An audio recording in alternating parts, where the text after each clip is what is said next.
السلام علیکم ورحمۃ اللہ وبرکاتہ۔ رب اشرح لی صدری ویسر لی امری واحلل عقدۃ من لسانی یفقہوا قولی۔ اللہم فقہنا فی الدین، اللہم انی اسألک علما نافعا وعملا متقبلا ورزقا طیبا۔ لاسٹ ٹائم میں نے آپ کو بتایا تھا کہ کیسے آپ صلی اللہ علیہ وآلہ وسلم فجر کی نماز میں قرآن تلاوت فرما رہے تھے، تو کیسے جنوں کی ایک جماعت نے اس کو سنا اور آپ صلی اللہ علیہ وآلہ وسلم کو پتہ نہیں چلا، لیکن اللہ تعالیٰ نے قرآن میں آیات اتار دی کہ کس طرح انہوں نے سنا اور کیسے ان پر وہ اثر کیا، وہ ایمان لائے اور کیسے پھر فوراً انہوں نے جا کر اپنے گھر والوں کو، اپنے قبیلوں کو بتانا بھی شروع کر دیا۔ سبحان اللہ، کیسے اللہ تعالیٰ نے ان کی باتوں کو قرآن میں کوٹ کیا ہے۔ تو آگے اب دیکھتے ہیں انشاءاللہ تعالیٰ آیت 9 سے، وَأَنَّا كُنَّا نَقْعُدُ مِنْهَا، اور بے شک ہم بیٹھا کرتے تھے اس میں، مطلب آسمانوں میں جو جگہ انہوں نے بنائی ہوتی تھی نا، وہاں جا کر چھپ کر یہ بیٹھا کرتے تھے۔ مقاعد للسمع، یہ بیٹھتے تھے سننے کے لیے، ثبوت مل گیا نا یہاں سے کہ یہ سننے کے لیے اوپر جایا کرتے تھے۔ فَمَن يَسْتَمِعِ الْآنَ، اب جب کوئی کان لگاتا ہے، الآن یجد لہو شہاب الرصدا، تو اب کوئی جب کان لگاتا ہے سننے کے لیے تو وہ اپنے لیے کیا پاتا ہے؟ شعلہ گھات میں، مطلب وہ شعلے نا ان کو چیز کرتے ہیں، اب پیچھے لگ جاتے ہیں شعلے ان کے۔ تو یہ جن اب اپنے ہی قبیلے والوں کو بتا رہے ہیں کہ وَأَنَّا لَا نَدْرِي أَشَرٌ أُرِيدَ بِمَنْ فِي الْأَرْضِ أَمْ أَرَادَ بِهِمْ رَبُّهُمْ رَشَدًا، اور بے شک ہم نہیں جانتے کہ شر کا ارادہ کیا گیا ہے۔ دیکھیں یہاں پہ پیسو فارم آیا ہے، بِمَنْ فِي الْأَرْضِ، ان کے ساتھ جو زمین میں ہے، ام اراد بہم ربهم رشدا، یا ارادہ کیا ہے ان کے ساتھ ان کے رب نے بھلائی کا۔ تو یہ اب بتا رہے ہیں کہ اب ہم اوپر جانے کی کوشش کرتے ہیں تو شہاب ہمارے پیچھے لگ جاتا ہے۔ اب یہ نہیں پتہ کہ زمین والوں کے ساتھ شر کا ارادہ کیا گیا ہے یا بھلائی کا ارادہ کیا ہے ان کے رب نے۔ اچھا، یہاں ایک بات نوٹ کرنے کی ہے، بہت ذہین تھے یہ جن، ان کو بات کرنے کا دیکھیں کیسے طریقہ سلیقہ آتا تھا کہ بات کیسے کی جاتی ہے۔ شر اور خیر دونوں اللہ کی طرف سے ہی ہے نا، جیسے ابراہیم علیہ السلام نے بھی کیا فرمایا تھا کہ میرے رب مجھے کھلاتا ہے، پلاتا ہے، اس نے مجھے ہدایت دی، لیکن جب بیماری کی بات کرنے لگتے ہیں نا ابراہیم علیہ السلام، تو یہ نہیں کہتے کہ جب وہ مجھے بیمار کرتا ہے تو شفا دیتا ہے، بلکہ کہا جب میں بیمار ہوتا ہوں تو اللہ میرا رب مجھے شفا دیتا ہے۔ یہ ادب ہے بات کرنے کا۔ تو ان جنوں کو بھی سمجھ تھی کہ کیسے اللہ تعالیٰ کے بارے میں بات کرنی ہے۔ بھلائی کا ارادہ کی بات جب کی تو اللہ سے منسوب کیا، اور شر کی جب بات کی تو اللہ سے منسوب نہیں کیا، بلکہ کہا ارادہ کیا گیا ہے۔ دوسرا، ہم جس کو شر سمجھتے ہیں نا، ظاہری نظر سے جو چیزیں ہمیں شر نظر آتی ہیں، جیسے سورہ کہف میں بھی خضر علیہ السلام نے کیسے کشتی میں سوراخ کر دیا تھا نا، کیسے بچے کو قتل کر دیا تھا، تو جو چیزیں ہمیں اصل میں شر نظر آ رہی تھی ظاہری آنکھ سے، وہ اصل میں خیر تھی۔ تو جو چیز ہمیں لگتا ہے نا کہ یہ تو شر ہے، چاہے کسی کی فوتگی ہی کیوں نہ ہو، ہمیں نہیں پتہ ہوتا کہ اس میں آگے جا کر کتنی خیر ہے۔ اور خیر جاننے کے لیے کیا کرنا پڑتا ہے؟ صبر، اس کے لیے ٹائم دو، تب جا کر پتہ چلے گا کہ یہ خیر تھی۔ اور علماء نا اس سے ایک یہ پوائنٹ بھی نکالتے ہیں کہ کوئی اگر آپ کے بزرگ ہیں، آپ کے والدین، اساتذہ ہیں، یا کوئی انبیاء، صحابہ، ان کو کرٹیسائز نہیں کیا جائے۔ ادب یہی ہے کہ ان کے بارے میں کوئی ایسی بات نہ کی جائے، جیسے مثلاً اگر آپ کے پیرنٹس کا عقیدہ ٹھیک نہیں ہے تو اس طرح کے الفاظ یوز کرنا جس میں ان کی بے ادبی ہو، یہ ٹھیک نہیں ہے۔ یہ پوائنٹ علماء نے ہمیں یہاں پر دی ہے۔ وَأَنَّا مِنَّا الصَّالِحُونَ، بے شک ہم میں سے نیک بھی ہیں۔ جیسے ہمارے دماغوں میں ہوتا ہے نا کہ سارے جن پتہ نہیں شیطان ہیں، سارے برے نہیں، سارے برے نہیں ہوتے، ان میں اچھے بھی ہیں، نیک بھی ہیں، مگر جیسے انسانوں میں ہم دیکھتے ہیں نا نیک کم ہوتے ہیں، برے زیادہ ہی ہوتے ہیں، تو ان میں بھی اسی طرح ہیں۔ وَمِنَّا دُونَ ذَلِكَ، اور کچھ ہم میں سے اس کے علاوہ بھی ہیں، کچھ ایسے بھی ہیں جو نیک صالح ہیں، قرآن سننے کے بعد ایمان بھی لے آئے۔ دیکھیں آپ صلی اللہ علیہ وآلہ وسلم کے وقت میں بھی نا ایسے کافی لوگ تھے جو ابھی آپ صلی اللہ علیہ وسلم کو نبوت بھی نہیں ملی تھی، تب بھی انہوں نے کبھی بت پرستی نہیں کی تھی۔ خود نبی کریم صلی اللہ علیہ وسلم نے کبھی بتوں کے آگے سجدہ نہیں کیا تھا، رسالت سے پہلے بھی۔ اسی طرح حضرت ابوبکر صدیق رضی اللہ تعالیٰ عنہ نے بھی کبھی بت پرستی نہیں کی تھی۔ اسی طرح ورقہ بن نوفل تھے۔ تو کچھ لوگ صالح طبیعت کے ہوتے ہیں نا، جلدی اللہ تعالیٰ ان کو ہدایت بھی پھر دے دیتا ہے۔ تو ان جنوں میں سے بھی کچھ نیک تھے، کچھ اس کے علاوہ بھی تھے، مطلب کچھ اور مذہب سے بھی تھے، کچھ شر پھیلانے والے بھی تھے۔ کنّا طرائق قددا، ہم ہیں مختلف مذاہب پر، مختلف طریقوں پر، یعنی ہمارے اندر بھی کئی مذاہب، کئی فرقے ہیں۔ انسانوں میں بھی جیسے فرقے ہیں نا، اسی طرح ان میں بھی فرقے ہیں۔ اس طرح ان کے مذاہب بھی مختلف ہیں، اسی طرح ان کی سوچ بھی مختلف ہے، عادات بھی مختلف ہیں۔ طرائق میں سبھی چیزیں آ جاتی ہیں۔ وَأَنَّا ظَنَنَّا أَن لَّن نُعْجِزَ اللَّهَ، اور ہم سمجھتے ہیں کہ ہرگز نہیں ہم عاجز کر سکتے ہیں اللہ کو فی الارض، زمین میں۔ اللہ کو ہم ہرگز عاجز نہیں کر سکتے زمین میں۔ وَلَن نُعْجِزَهُ، اور ہرگز نہیں ہم عاجز کر سکتے اس کو ہربا، بھاگ کر۔ یعنی انہوں نے بتایا کہ ہمیں یہ بات سمجھ آ گئی ہے کہ ہم اللہ تعالیٰ سے بھاگ کر کہیں جا نہیں سکتے، اس کو ہم ہرا نہیں سکتے، اس کی پکڑ سے ہم خود کو بچا نہیں سکتے۔ اللہ تعالیٰ سے بھاگ کر کہاں جائے گا؟ سورۃ الرحمن میں کہا گیا نا انسان و جنس کی جماعتوں کو کہ جاؤ آسمان و زمین کے کناروں سے نکل جاؤ، نکل سکتے ہو تو نکل جاؤ، بھاگ جاؤ۔ نہیں بھاگ سکتے، وہ خود مان رہے ہیں نا جن کہ ہم اس کی پکڑ سے نہیں بچ سکتے۔ اچھا بعض دفعہ نا ہم لوگ جنوں سے اتنا زیادہ ڈرتے ہیں، اتنا زیادہ ڈرتے ہیں، تو اللہ تعالیٰ کی طاقت سے اوپر تو کوئی طاقت نہیں۔ صبح آیت الکرسی اگر پڑھیں گے تو صبح سے شام تک اللہ تعالیٰ کی تمام مخلوقات، تمام شر سے ہمیں محفوظ رکھے گا اللہ تعالیٰ، اور شام کو ہم پڑھیں گے تو اگلی صبح تک ہمیں محفوظ رکھے گا۔ تو وہ تو یہ خود کہہ رہے ہیں کہ اللہ تعالیٰ سے ہم بھاگ نہیں سکتے، اللہ تعالیٰ کو ہم ہرا نہیں سکتے۔ تو نہ انسان بھاگ سکتا ہے، نہ جن بھاگ سکتے ہیں اللہ تعالیٰ کی پکڑ سے۔ تو پھر عقل مندی کیا ہے کہ اس کی پناہ میں آ جائے؟ اللہ کی پناہ میں آ جاؤ نا تو پھر اللہ کے غضب سے بھی اللہ ہی تمہیں بچائے گا۔ اس لیے اللہ تعالیٰ سے بھاگنے میں عافیت نہیں ہے، اس کی طرف آنے میں عافیت ہے۔ چاروں طرف نظر دوڑا کر آپ دیکھیں، کوئی ہے آپ کو پناہ دینے والا؟ آسمان کی طرف دیکھیں، وہ پناہ دے دے گا۔ زمین کی طرف دیکھیں، غار دیکھیں، پانی کے اندر دیکھ لیں، کوئی جگہ دیکھ لیں، کوئی جگہ ہے؟ پھر انسانوں کی طرف نظر دوڑائیں، کوئی ملے گا آپ کو جو پناہ دے سکے آپ کو؟ انسان کہتا ہے اللہ تیرے علاوہ کوئی بھی نہیں، کوئی بھی نہیں ہے جو پناہ دے سکے۔ تو پھر نجات کس میں ہے کہ اللہ تیرے پاس ہی نجات ہے، تیرے پاس ہی آنے میں عافیت ہے۔ تو دوڑ کر کس کی طرف جانا ہے پھر؟ اللہ تعالیٰ کی طرف۔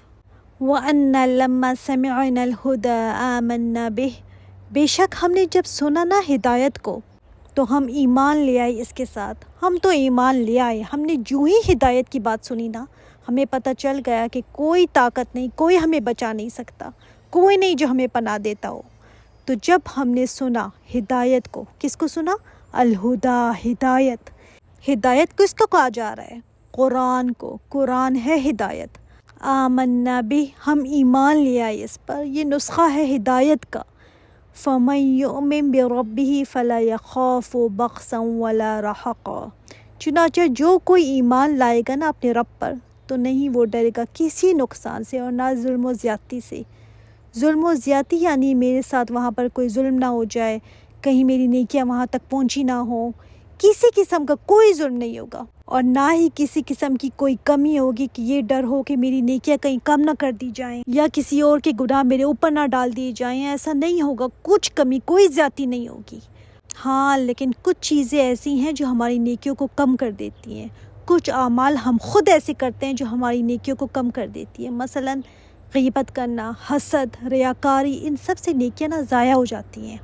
وَأَنَّا مِنَّا الْمُسْلِمُونَ، بے شک ہم میں کچھ مسلمان بھی ہیں، وَمِنَّا الْقَاسِطُونَ، اور ہم میں کچھ ظالم بھی ہیں۔ یہاں پر آپ نے یہ نہیں سمجھنا کہ قسط کا معنی انصاف ہے، شاید یہ اپنے آپ کو انصاف والا کہہ رہے ہیں، نہیں، بلکہ قسط کا معنی یہاں پر مراد کافر سمجھ لیں۔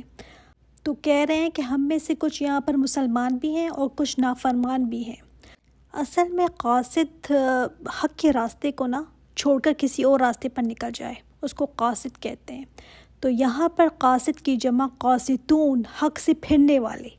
عربی میں بعض الفاظ کا روٹ نا ایک ہی ہے، مگر جس باب میں آتا ہے نا، جس کانٹیکسٹ میں ہے تو اس سے معنی الٹ بھی ہو جاتا ہے۔ تو کہا ہمارے اندر دونوں طرح کے لوگ ہیں۔ اچھا ایک اور بات، ہم کبھی اگر قرآن پڑھیں نا تو یہ ہمیں سن سکتے ہیں، تو کبھی نیت کر لیا کریں کہ اللہ میرے قرآن کو جنوں کو سنوا دینا، شاید اس کو سن کر کوئی نہ کوئی ایمان لے آئے۔ بہت ساری ان کی لینگویجز بھی ہیں، ڈیفرنٹ زبانیں ہیں ان کی، انسان نہ صحیح ہو سکتا ہے جن سن کر کوئی ایمان لے آئے۔ فَمَنْ أَسْلَمَ فَأُولَئِكَ تَحَرَّوْا رَشَدًا، تو جو اسلام لے آئے یہی لوگ ہیں جنہوں نے ارادہ کیا بھلائی کا۔ دیکھیں کتنے پختہ تھے نا، یہ ڈما ڈول نہیں کہ اسلام پتہ نہیں ہم اتنی جلدی میں ہم نے سنا اور بس ہم اسلام لے آئے، پتہ نہیں ہم نے صحیح بھی کیا یا نہیں کیا، پتہ نہیں اس راستے پر آنا بھی چاہیے تھا کہ نہیں۔ تحرّو میں نا پوری ریسرچ، پوری شرح صدر کے ساتھ، پوری وثوق سوچ سمجھ کر جس کو کہتے ہیں نا، اس سے پتہ چلتا ہے کہ اسلام ایسے نہیں کسی کے پیچھے چل کر جذبات میں اسلام لے آئیں، کسی سے شادی کرنی ہے تو اسلام لے آئیں۔ اسلام جو ہے نا سوچ سمجھ کر جو لاتا ہے، اس نے پھر بھلائی کا ارادہ کیا، جس کا سینہ کھل جائے اسلام کے لیے، اس نے اپنے ساتھ بھلائی کر لی، اور یہاں پر اسلم آیا، مطلب سبمٹ کر دیا، جھکا دیا اس نے اپنا سر۔ تو جو اپنا سر جھکا دیتا ہے اس نے اپنے لیے ہی بھلائی کی۔ وَأَمَّا الْقَاسِطُونَ فَكَانُوا لِجَهَنَّمَ حَطَبًا، اور جو ظالم ہے وہی جہنم کا ایندھن ہے، یعنی جہنم میں وہ ایندھن کے طور پر جلیں گے۔ آپ کو پتہ ہے نا جہنم کو جلانے والی کون سی چیز ہے؟ انسان اور پتھر۔ جنات بھی جہنم میں ڈالے جائیں گے، جو بھی قاسطون ہوں گے نا، چاہے وہ جنوں میں سے ہوں۔ دو مخلوقات ایسی ہیں جو مکلف ہوں گی، یعنی ان سے حساب کتاب ہوگا۔ سورۃ الرحمن میں بھی آیا نا کہ انسان اور جنوں کے لیے جنت بھی ہے اور جہنم بھی، دونوں مخلوقات کے لیے، جیسے جیسے ان کے عمل ہوں گے۔ اب جنوں کی جو تبلیغ تھی نا، جو دعوت تھا، وہ یہاں تک مکمل ہوا۔ سبحان اللہ سبحان اللہ، جتنی لمبی انہوں نے بات کی نا، اور جس طرح سے انہوں نے بیان کیا اس کو، جس طریقے سے انہوں نے پیغام پہنچایا، ہم انسان کافی دفعہ پڑھ کر بھی نا یہ نہیں کر پاتے۔ اب آگے جو بات آ رہی ہے نا نبی کریم صلی اللہ علیہ وآلہ وسلم کی، جو شروع میں بھی بات آئی نا کہ اے نبی آپ لوگوں کو بتا دیں، اب آگے یہ جو بات آ رہی ہے نا، یہ اس کی کنٹینیویشن ہے کہ آپ صلی اللہ علیہ وسلم یہ بھی بتا دیں لوگوں کو کہ مجھ پر وحی کی گئی ہے کیا، وَأَن لَوْ اسْتَقَامُوا، اور یہ کہ اگر وہ قائم رہے نا علی الطریقۃ، سیدھے راستے پر۔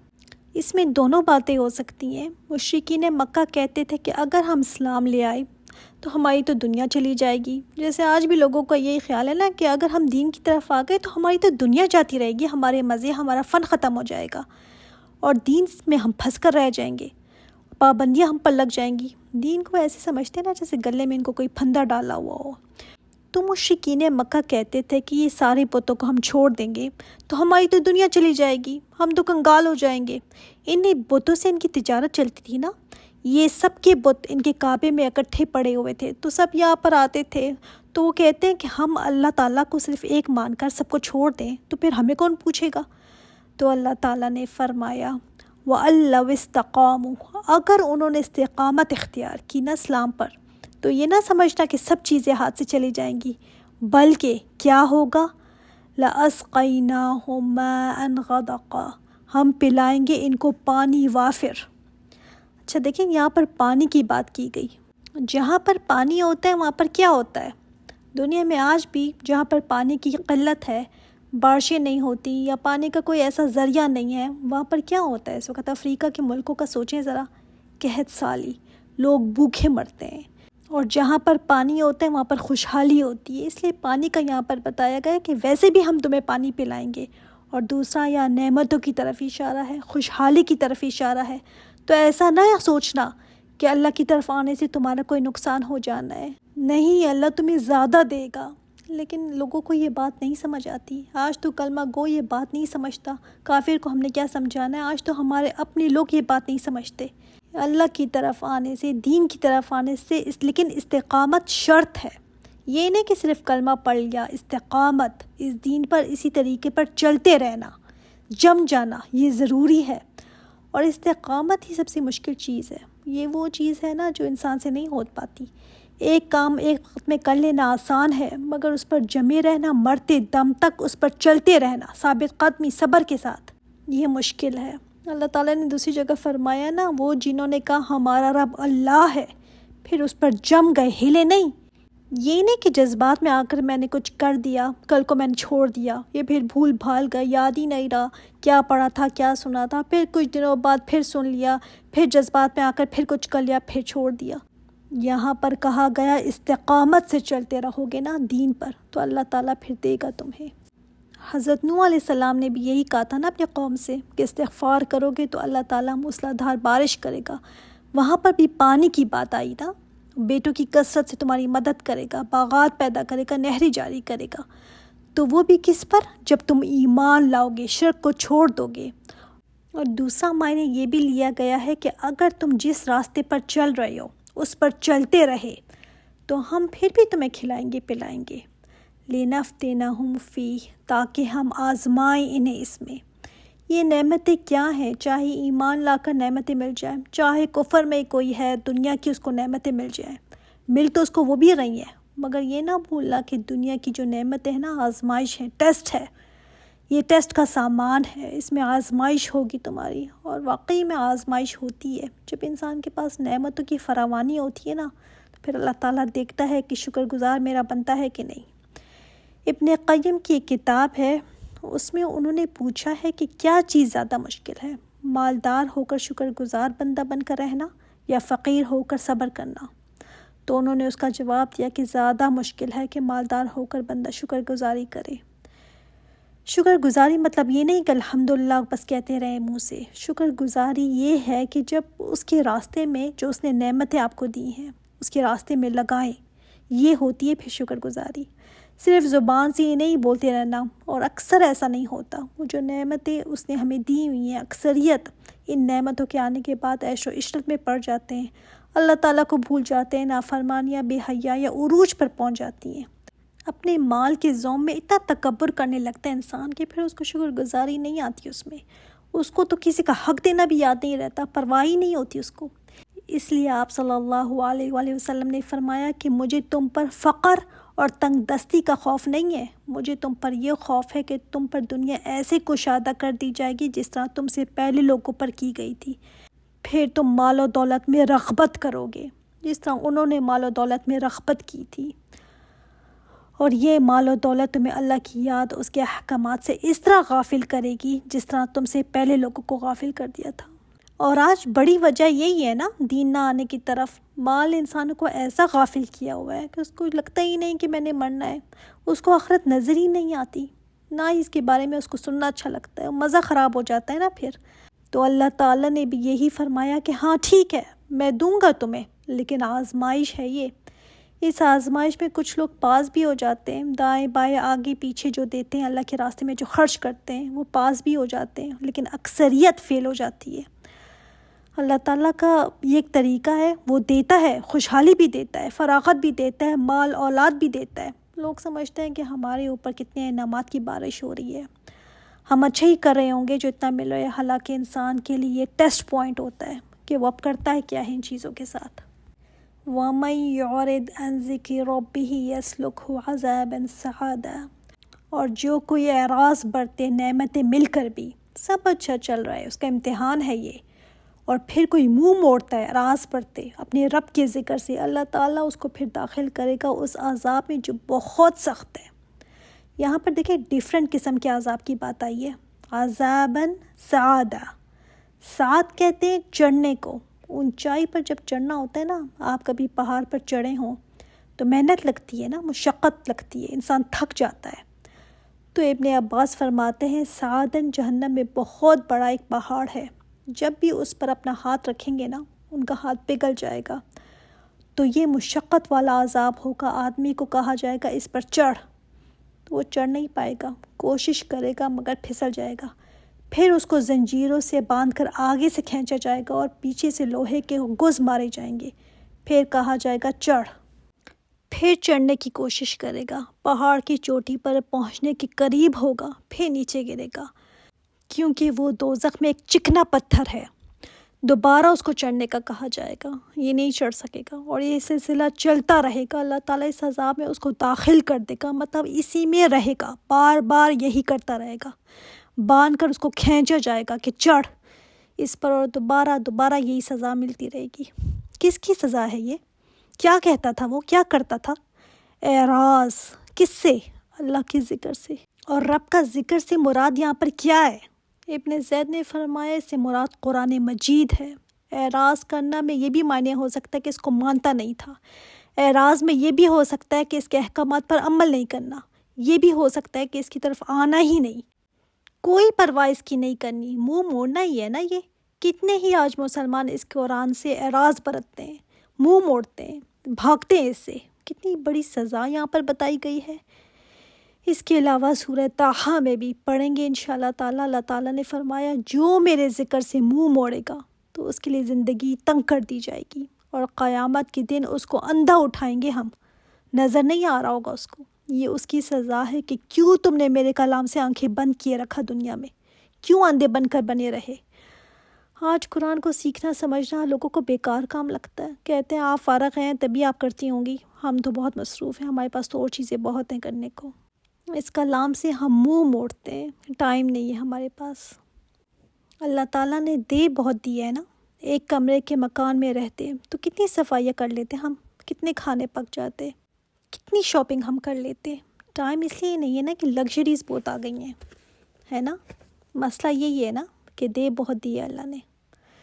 کچھ نہ ہوتا تو پھر شاید آ جاتے اس کلام کی طرف، فارغ ہو جاتے. پھر تھوڑا سا بچے ہیں، نعمتیں اللہ نے دی ہوئی ہیں، تو بس ٹائم نہیں ہے میرے پاس. کچھ نہ دیا ہوتا تو فارغ ہونا تھا. پھر ڈرتے نہیں ہیں ہم یہ کہتے ہوئے نا. میرا کلام نہیں ہے یہ، میں جس کی طرف بلاتی ہوں نا لوگوں کو، میرا کلام نہیں ہے یہ، اپنی طرف نہیں بلاتی میں، یہ رب العالمین کا کلام ہے. منع کرتے وقت تھوڑا سا بھی نہیں ہوتا کہ کس کو منع کرتی ہوں میں. سخت سزا بتائی گئی ہے یہاں پر اعراض کرنے والوں کے لیے. وَأَنَّ الْمَسَاجِدَ لِلَّهِ، بے شک مساجد اللہ کے لیے ہیں.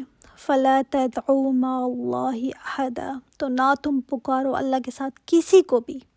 اب یہ بات یہاں پر کیوں آئی؟ جنات نے جب اسلام قبول کیا نا تو وہ ایک دفعہ آپ صلی اللہ علیہ وآلہ وسلم کے پاس آئے. انہوں نے کہا کہ ہمارے لیے تو بہت مشکل ہو جائے گا اگر ہم نماز پڑھنے کے لیے آپ کے پاس آئیں. اتنی دور سے ہم کیسے آئیں گے ہر بار؟ تو فرمایا مساجد اللہ کے لیے ہے. جس مسجد میں بھی تم چلے جاؤ گے نا وہاں پر بھی عبادت ہو سکتی ہے. سب مسجدوں میں اللہ ہی کا نام لیا جاتا ہے، اس لیے خاص آنے کی ضرورت نہیں ہے یہاں پر. دوسرا اس کا عمومی معنی بھی لیتے ہیں. دیکھیں ہر آیت کا نا ایک خاص کانٹیکسٹ ہوتا ہے اور اس کا پھر ایک جنرل ایک عمومی معنی بھی ہوتا ہے. عمومی معنی یہ ہے کہ ہر مسجد اللہ کا گھر ہے، اللہ کے لیے، اس میں اللہ ہی کا ذکر ہونا چاہیے. گپ شپ یا فن ٹام یا پارٹیز مسجدوں میں نہیں ہونی چاہیے. مسجد کا لحاظ ادب ہوتا ہے نا، مسجدوں کا احترام لازم ہے. اور سب سے بڑا احترام یہ ہے کہ وہاں اللہ کے سوا کسی اور کا ذکر نہ بلند کیا جائے. ہمارے ملکوں میں جو مساجد ہیں وہاں پر تو یا قبریں بنا دی جاتی ہیں یا قبریں ہوتی ہیں ان کے اوپر مساجد بنا دی جاتی ہیں. کہیں پر عبداللہ شاہ غازی کا مزار ہے، کہیں پر حضرت علی اجویر ہیں، وہاں پر ان کی مزاروں پر مسجدیں بنائی گئی ہیں، اسی میں قبریں ہیں. خاص طور پر وہاں پر لوگ دور دور سے جاتے ہیں کہ ہم وہاں نماز پڑھیں گے. ان کو شاید یہ ہوتا ہے کہ شاید وہاں پر پڑھنے سے ثواب زیادہ ملے گا. حالانکہ نہ مسجدوں کے اندر قبر بنانا جائز ہے، نہ قبروں میں مسجدیں بنانا جائز ہے. مسجد صرف اللہ کا گھر ہے.